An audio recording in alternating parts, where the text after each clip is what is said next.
आज के सत्संग में पूज्यपाद ब्रह्मलीन स्वामी शरणानंद जी महाराज कहते हैं, मेरे आत्मस्वरूप साधक महानुभाव, संसार में सुख की आशा के रहते त्याग नहीं होता, ममता के रहते विकार नहीं मिटते और कामनाओं के रहते शांति नहीं मिलती।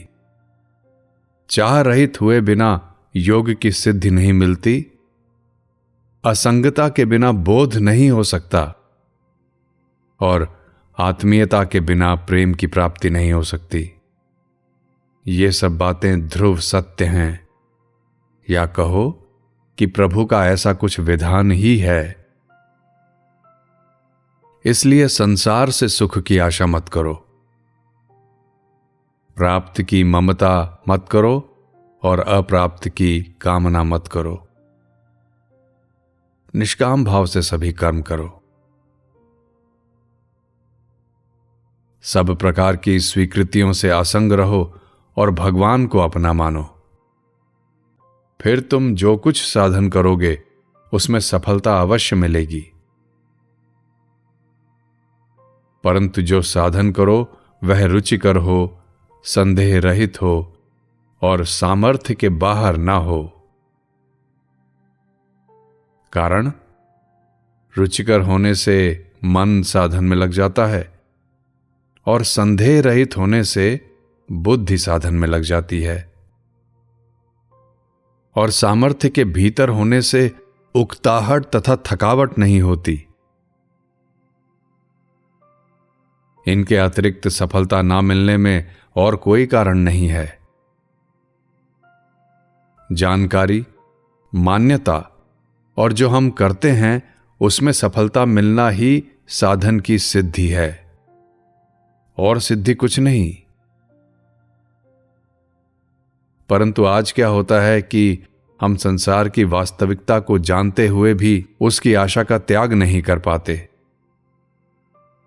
हम भगवान को मानते हैं, उनसे प्रेम करना चाहते हैं, परंतु कर नहीं पाते। हम ब्रह्म हैं अथवा आत्मा हैं ऐसा मानते हैं, परंतु बोध नहीं होता। हम निर्दोष होना चाहते हैं, परंतु नहीं हो पाते। हम भगवान का चिंतन ध्यान करते हैं, परंतु चित्त में शांति नहीं मिलती। हम धर्म को जानते और मानते हैं, परंतु आचरण में नहीं ला पाते। हमने योग की क्रिया करते हुए जीवन का बड़ा भाग बिता दिया, परंतु प्रवृत्तियों का निरोध नहीं कर पाए। ये तो है आज के साधकों की दशा। अब ये बताओ, क्या ऐसी जानकारी, क्रिया और मान्यता से हमारा काम चल सकेगा?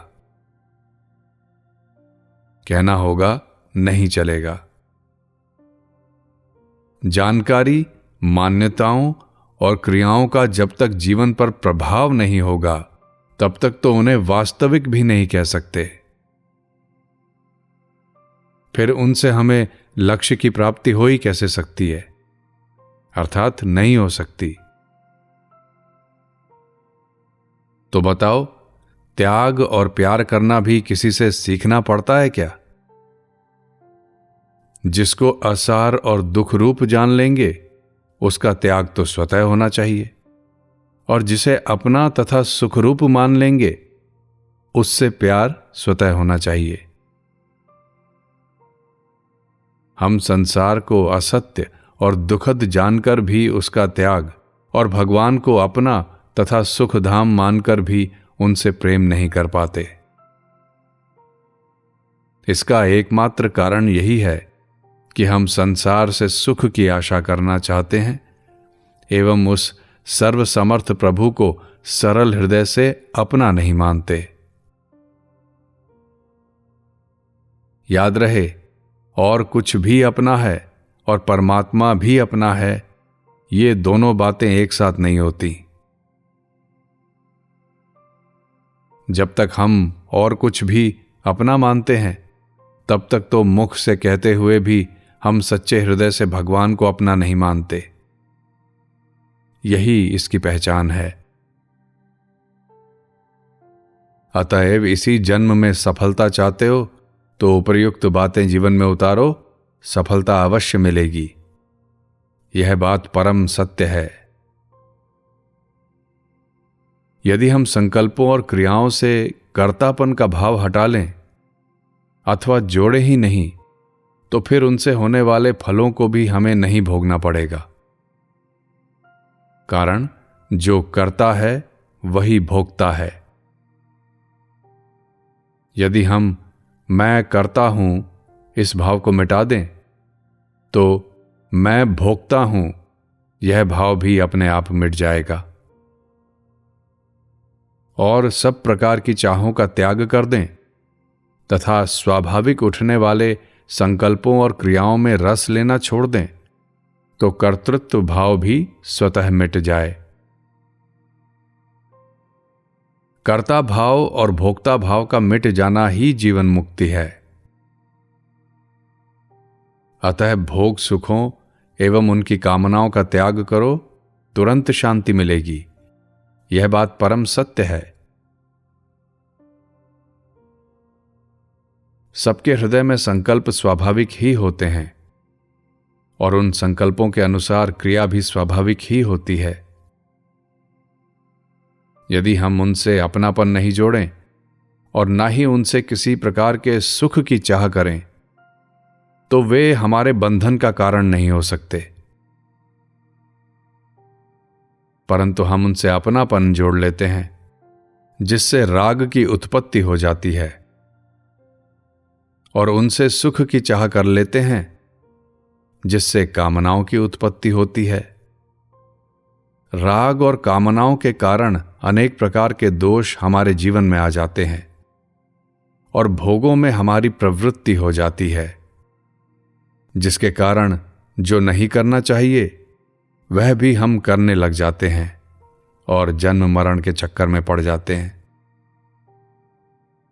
मनुष्य जन्म तो मुक्त होने के लिए ही मिलता है।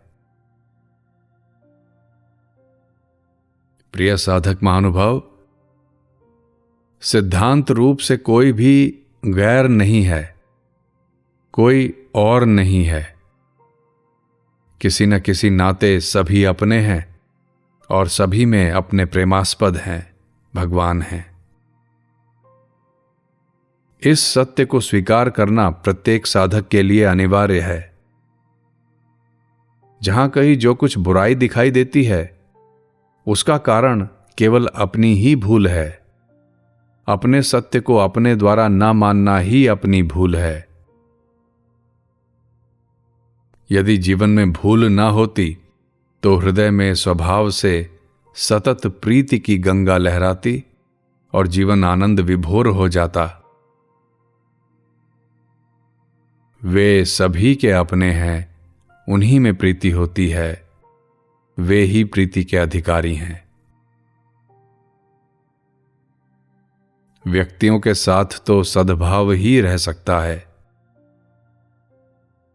व्यक्ति को प्रीति से भिन्न भी कुछ चाहिए, इस कारण वह बेचारा प्रीति का पान नहीं कर पाता। पर यह रहस्य किन्हीं इन्हें गिने अकिंचन, निर्भिमानी, प्रभु विश्वासी, शरणागत साधकों को ही स्पष्ट होता है। बुराई रहित होना सत्संग से साध्य है। भलाई सीखी नहीं जाती, बुराई रहित होने से भलाई स्वतः अभिव्यक्त होती है। बुराई रहित होने से ही भलाई व्यापक होती है। अपनी भलाई का भास हो जाने पर भी भलाई भलाई नहीं रह जाती, सूक्ष्म रूप से बुराई का जन्म हो जाता है। उसका अंत करना अत्यंत आवश्यक है। यह तभी संभव होगा जब साधक सजगता पूर्वक आत्मनिरीक्षण करे और अपने को समर्पण कर शांत हो जाए। शांति संपादन से अहम शुद्ध होता है और फिर स्वतः साधक में उसकी बनावट के अनुसार साधना होने लगती है। इस दृष्टि से समर्पण पूर्वक शांत रहना बहुत ही आवश्यक है। अपने द्वारा अपने को समझा बुझाकर बुराई रहित कर लेना बहुत बड़ा पुरुषार्थ है। यदि ये कह दिया जाए कि मानव जीवन का यह अंतिम पुरुषार्थ है तो अतियुक्ति न होगी। अपनी बुराई देखने का ज्ञान अपने में है, पर असावधानी के कारण उसका उपयोग हम दूसरों की बुराई देखने में करते रहते हैं, जिसका बहुत बड़ा भाग अपनी कल्पना ही होता है, वास्तविक नहीं। वास्तविक बुराई का ज्ञान तो अपने संबंध में ही संभव है, और उसी से साधक सदा के लिए बुराई रहित होकर सभी के लिए उपयोगी हो जाता है। जीवन सभी के लिए उपयोगी हो जाए, यही मानव की वास्तविक मांग है। इस मांग की पूर्ति अवश्य होती है। अचाहा हुए बिना जीवन उपयोगी हो नहीं सकता। अचाहा होने की स्वाधीनता अपने को प्राप्त है। अचाहा होना ही जीवन में मृत्यु का अनुभव करना है। जीवन में मृत्यु का अनुभव होने पर अविनाशी स्वाधीन जीवन की प्राप्ति होती है। अचाहा होने के लिए बल का सदुपयोग, ज्ञान का आदर एवं आस्था, श्रद्धा, विश्वास में निर्विकल्पता अनिवार्य है।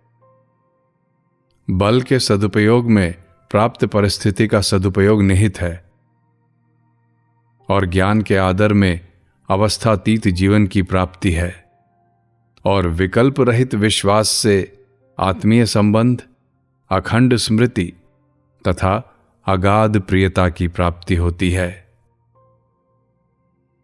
प्रियता से ही जीवन प्रेमास्पद के लिए उपयोगी सिद्ध होता है। सत्य को स्वीकार करना प्रत्येक साधक के लिए अनिवार्य है। सत्य को स्वीकार करने पर सफलता अवश्यंभावी है। इसी सद्भावना के साथ सभी को बहुत बहुत प्यार। ओम आनंद।